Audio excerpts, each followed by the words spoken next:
Control room को एक खबर मिली थी कि लदनिया थाना के गजारा गांव में एक व्यक्ति हैं, उनके घर में कुछ बदमाश घुस आए थे और सभी ने मुंह पे कपड़ा बांधा हुआ था और उन्होंने घर में जो कैश था और कुछ कीमती जेवरात थे वो लूट के वहाँ से चले गए।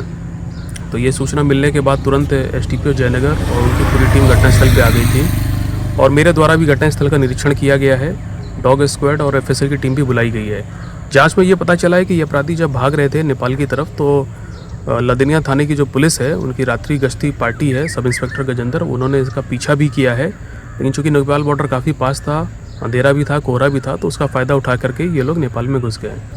देखिए जो पता इसमें चला है कि सीसीटीवी कैमरे जो हम लोग ने चेक करने की कोशिश की है तो डीवीआर भी ये लोग वहाँ से ले गए हैं, लेकिन कद काठी जो पता चली है, जो बोली पता चली है और जो अपराधियों का एमओ है उससे ये स्पष्ट है कि ये नेपाल के उस पार जो गैंग्स हैं ये उन्हीं के द्वारा कारित किया गया है और इसमें से काफ़ी लोगों की पहचान हम लोग ने कर ली है। एसडीपीओ जयनगर के नेतृत्व में विशेष टीम गठित की गई है और जल्द से जल्द इनकी गिरफ्तारी करने का आदेश दिया गया है और हम लोग जल्द से जल्द इनको पकड़ेंगे। और वादी के एप्लीकेशन पे एफआईआर दर्ज की जा रही है। विधि व्यवस्था की कोई समस्या नहीं है। इस घटना को जल्द से जल्द डिटेक्ट करने के लिए पूरी टीम अब इसमें लगी हुई है। धन्यवाद।